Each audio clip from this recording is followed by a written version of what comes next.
कल्याण श्रेष्ठ सुशीला कार्की त्यही होइन अदालतमा के गरेका थिए कल्याण श्रेष्ठ प्रधान न्यायाधीश सुशीला कार्की अनिल कुमार सिन्हा आज मन्त्री भयो बारवारा फाउन्डेसन थाहा पाउनु भयो मैले बोलेको कुरो हो कि होइन त्यतिखेर बोलेको कुरो आज मलाई एउटा विवादित भन्ने मैले बोलेको कुरा त्यस पछाडि उज्जवल थापालाई पार्टी अब उज्जवल थापा जान्नेलाई छान्ने भनेर नयाँ पार्टी उत्पादन मलाई अलिकति बोल्न दिनुहोस् मजाले भन्नुहोस् नयाँ पार्टी उत्पादन गए विवेकशील पार्टी कस्तो नाम पनि विवेकशील अनि त्यस पछाडि उज्जवल थापा मर्यो उज्जवल थापा मरेपछि रविन्द्र मिश्र लन्डनमा थिए रविन्द्र मिश्रलाई फेरि ल्याए यहाँ लन्डनबाट छलाकको जागिर छोडेर आए रविन्द्र मिश्रबाट पनि पार लागेन पार नलागेपछि पार्टी चलाउनु त त्यतिकै चान्चुने कुरो होइन अनि त्यो पार्टी डिजप भएपछि अमेरिकन युथ काउन्सिलमा गयो त्यो पार्टी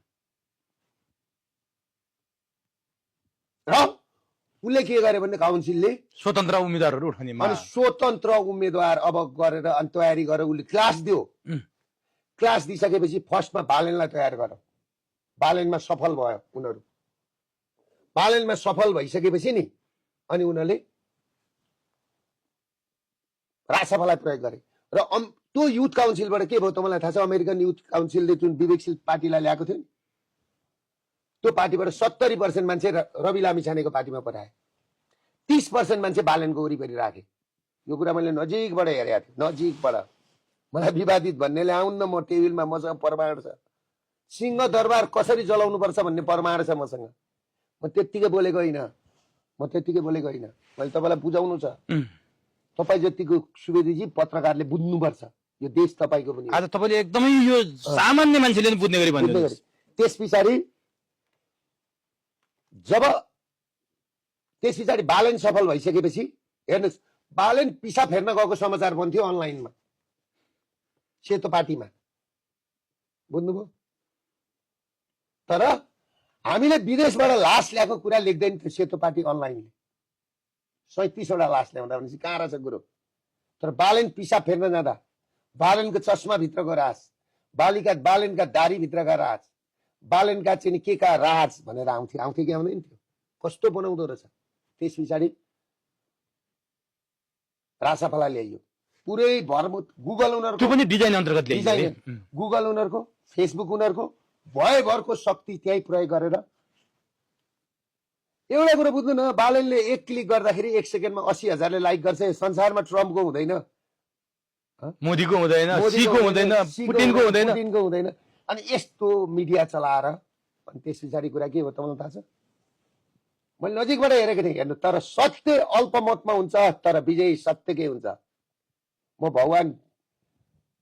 भगवानको विश्वास गर्ने गीताको मार्गदर्शन हो मेरो गीताको मार्गदर्शन तर तपाईँले यो आन्दोलन हुनुभन्दा अगाडि यी कुराहरू थाहा पाएर बस्नु तर देश जोगाउनको लागि बोलिदिनु पर्थ्यो किन लुकाएर राख्नु त्यतिखेर एकछिन समय नआइकन बोल्न त पाएन बोल्यो भने मूर्ख भनिहाल्थे मारिहाल्थे आफू पनि शक्तिशाली सिंहदरबार जल्दैछ सर्वोच्च जल्दैछ मैले तपाईँलाई जल्दैछ अब मैले आज भनौँ मैले सेप्टेम्बर 3 मा लेखेको म तपाईँलाई अहिले पठाइदिन्छु यो प्लान के हो भनेर सेप्टेम्बर 3 मा लेखेको थियो मैले सेप्टेम्बर 3 मा लेखेर मैले पठाइदिएको थियो दुईटा देशमा पठाइदिएको थियो त्यो तपाईँलाई पनि पठाइदिउँला है दुईटा देश भने उत्तर दक्षिणलाई पठाइदिएको थियो अब तपाईँ प्लान के हो ग्रान्ड डिजाइन भन्ने कुरो म तपाईँलाई अहिले दिउँला त्यस पछाडि कुरा के भयो जब बालेन सक्सेस भएपछि रविलाई उठाइयो रवि पनि उभो यता जनताबाट चाहिँ वाक्क बनाएको थिए नेताहरूलाई यी पार्टीहरूलाई सबै भयभरको मत जति त्यहाँ गयो र रविले जिते त्यस्तै भयो रवि यिनीहरूले डह्रो मान्छे खोजेको सहकारी काण्ड अब त्यो जम्मै परिसकेपछि त्यहाँ खुम्च्यो एकपल्ट खुम्चेपछि अब के गर्ने भन्दाखेरि यिनीहरूले के गरे भन्दा मैले चुप्प लाएर बसेको छु म एकदम वेट एन्ड सी कहाँ गएर यिनीहरू चुक्छन् चुक्न त दिनु पर्यो त्यस पछाडि यिनीहरूले डिजाइन गरे 165 क्षेत्रमा 82 को चुनाव 84 को चुनाव 82 मा गराउने 165 ठाउँबाट यिनीहरूले परदेशमा हेरेको छैन 165 ठाउँबाट तपाईको एकदम भ्याटेन यिनीहरूले अमेरिकामा ब्याङ्ककमा र 5 स्टार होटलमा अमेरिकन एम्बेसीमा र यो पर यो माथि नगरकोट धुलीखेल ट्रेनिङ दिने एकदम बोल्न सिकाउने लिडरशिप त्यो पनि बोल्न जान्ने क्लासमा फर्स्ट भएको मान्छे किन्ने यिनीहरूले पैसामा सागर ढकाल जस्ता मान्छे। अनि लुगा चाहिँ सिम्पल लाउने, साधुको भेषमा हिँड्ने, बुझ्नुभयो? छर्लङ्ग आज पर्दा अरे यता आउन बाँकी छ। मैले यो कुरो पर्दा फास गरेँ, अझै 3टा भिडियो मसँग तयारी छ। मैले त्यो हानिसक्दा यिनीहरूलाई नि मान्छेले नोच्छन् चिमर्छन्। नेपाली जनताले चिमर्छन्। कस्तो खालको कुरा हुन्छ। सिंहदरबारमा आगो लागेको छ, सर्वोच्चमा आगो लाग्दाखेरि वाओ भन्ने मान्छे। अहिले त्यो एउटा बम केटीले बोल्दाखेरि बोलेको हुँदैन, त्यो केटीलाई त्यति बुद्धि पनि छैन। 15-20 जनाका त अमेरिकाले भिसा दिएको छ यो असफल भयो भने भाग्नलाई। त्यस पछाडि तपाईँको रवि त्यो भइसकेपछि 84 को चुनावलाई 82 मा तानेर यिनीहरूको चुनाव गराउने ठुलो डिजाइन अनुसार जेनजी आन्दोलन आयो। भ्रष्टाचार विरुद्धको अभियानमा त मैले जग गाडेको हो नि त। म बसेको नि त 8 महिना जेल त। केपी ओली विरुद्ध, शेरबहादुर आर्जु विरुद्ध त डाइरेक्ट परमान ल्याएर देखाएको नि त, कम भइरहेको केस जस्तो। भ्रष्टाचार विरुद्धको कहाँ फेल भयो भन्दाखेरि भ्रष्टाचार विरुद्धको अभियानमा दुर्गा प्रसाईले जग हालेको, त्यसैलाई मौका छोपेर यिनीहरूले जेनजी आन्दोलनमा, चाहिँ जेनजी आन्दोलन 2 घण्टा मात्रै थियो। त्यही भएर आज मैले भनेको थिएँ नि अस्ति नै, जेनजीहरू एकातिर हुन्छन्, यो अर्कोतिर हुन्छ भनेर भयो। यो जेनजीको माग पनि होइन, संसद विघटन होइन, सुशीला कार्की यो यो भएको छ नि। अब यो जेनजीको आन्दोलन जस्तो एउटा 23 र 24 गतेको त्यो वितण्डा भइसकेपछि स्टेक होल्डर भएर आर्मीको हेडक्वार्टरमा आर्मी चिफसँग वार्ता गर्न त दुर्गा प्रसाई पनि पुग्नु भएको थियो। त्यसपछि हामी पनि तपाईँ पनि स्टेक होल्डर हो कि जस्तो मानेको थियो, किन जानु भएको थियो? होल्डरै हो, स्टेक होल्डरै हो। तपाईँलाई म भन्दैछु त, त्यहाँ आउँदैछु। त्यस पछाडि अब यिनीहरूले त्यो प्लान गरेर गरे। 2 घण्टा जेनजीको आन्दोलन भयो। जब 2 घण्टा जेनजीको आन्दोलनपछि 2 बजीतिर ल्याएर पानी बाँडियो। पानीमा सबै केमिकल थियो। यो सत्य हो यो कुरा? 5000% सत्य हो। जब केमिकलको पानी खाइसकेपछि अनि त्यो हिरासतमा त म अस्ति बसेँ नि त, ती केमिकलको पानी खाएर, त्यो पानी खाएपछि हामीलाई थाहा नै भएन, बन्दुक बोकेको पनि थाहा भएन दाइ भन्थे ती भित्र हिरासतमा बसेका मान्छे। बुझ्नुभयो?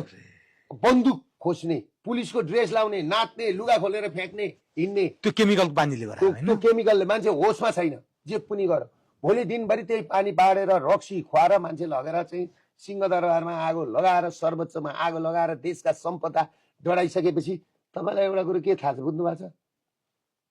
मेरो वार्ता भाँडमा जाओस्, मलाई मतलब छैन। वार्ता हुन्छ हुँदैन, वार्ता मिल्छ मिल्दैनसँग कुरा होइन। तर जेनजी आन्दोलनमा प्रयोग गरेर जुन हाइजेक गरियो नि, हाइजेक गरिसकेपछि सुशीला कार्कीलाई बोल्न पठाइयो त्यहाँ डिजाइन गरेर। त्यस पछाडि ओम अरियाल अहिलेका गृहमन्त्री र सुशीला कार्कीले कान्तिपुरमा बोलेका छन् होइन, झन्डा लगाएर एकदम हो, त्यो डिजाइनमा गरियो। त्यस पछाडि आन्दोलन सकिएपछि अब भोलि कर्फ्यू लाग्यो। कर्फ्यू लागेपछि के भयो?